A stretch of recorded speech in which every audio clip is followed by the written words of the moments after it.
G'day. Welcome to Have I Got Didgeridoos for You? I'm Rolf Harris, and in the news this week, at the National Gallery, as the judge unveils the winning portrait of the greatest Briton who ever lived, there are suspicions of vote rigging.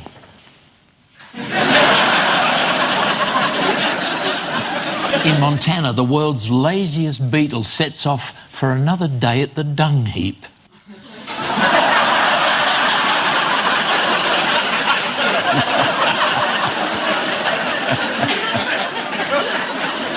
And at a World Trade Summit, there's a sharp intake of breath when Gordon Brown bets Britain's entire gold reserves that he can beat the Chinese premier at ping pong.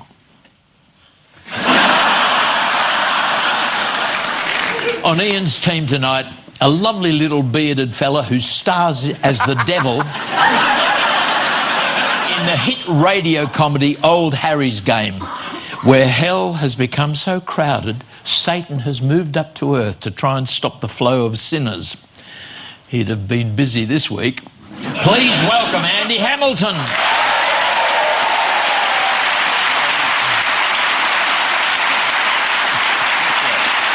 And on Paul's team, a Sunday Express journalist whose regular appearances on the Richard and Judy show have helped to make it what it is today. Axed. Please welcome Julia Hartley-Brewer.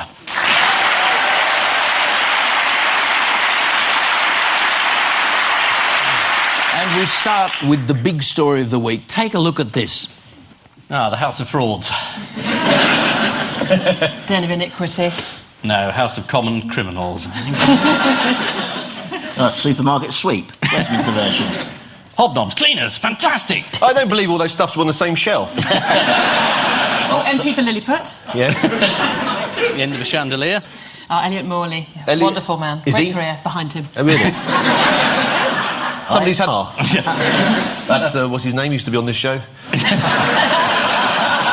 to be very big. That's a moat. That isn't. A trouser press. That's a complete pile of... oh, yeah. It's a lot of excuses. It's a fantastic story, but it's all stories come at once. It's like Christmas.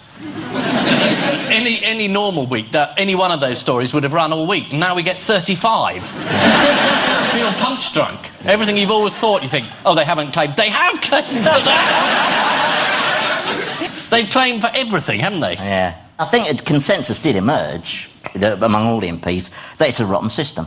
It's a rotten system, and they've been itching to get rid of it for so long. They've been fighting to get rid of it, and this system was so rotten that they could barely bring themselves to milk it for every penny they got. But now... But the Lib Dems were the worst at it. I mean, they claim for such rubbish things like chocolate hobnobs. And say, that's that's rubbish. not worse than claiming for a moat. I don't think you can say they're worse. They just split along class lines. Yeah. The Daily Telegraph revealed all the Labour people first, and it was mock Tudor beams and patio hoties. Then it was the Tories, it was moats, tennis courts, swimming pools, chandeliers. Do you think there's money in repairing moats? Do you think you ever set up a company? Yeah. We look after your circle of water. Sounds like a completely different kind of company, doesn't it? The mood in the Parliamentary Labour Party is said to be worse than at any time since Gordon Brown became Prime Minister. Brought from a hotel minibar. Sorry. Pete is my life. I'm devastated.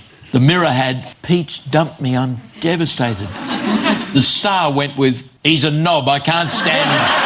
I make all the money. She stared out of the window, deep in thought. Birthday card from the Queen. It should be a very special delivery. But when you're 109, it all gets, well, a bit predictable. Katie Masters was so fed up with getting identical cards from Her Majesty, she wrote to Buckingham Palace to complain. What didn't you like about them? Her dress. Yellow. Everyone same. Catherine got the surprise of her life at 100. The Northamptonshire Didgeridoo Club newsletter. It's the Northamptonshire Didgeridoo Club's 4th birthday, and as usual, what? I'm the only person here.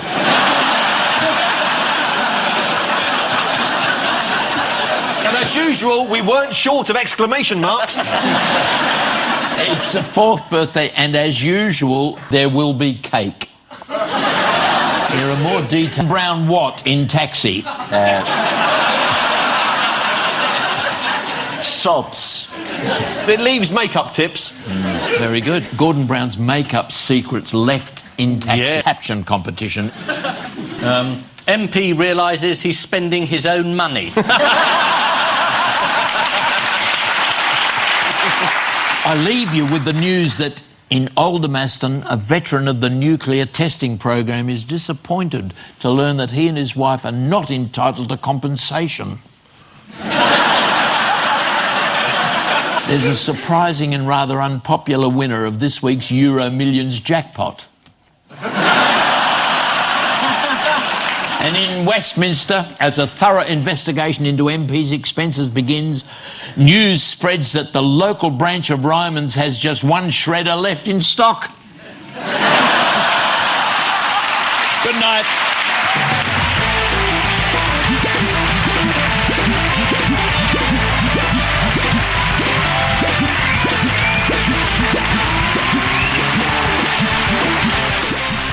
Frustration at home for Reggie Perrin next on BBC One. So will he find his feet in Finland? And later, Ben Stiller, Ewan McGregor and Eminem with Jonathan Ross at 10:35. And Ian Hislop's back on BBC 4 tomorrow night with a history of the Poet Laureate, Changing of the Bard at 10.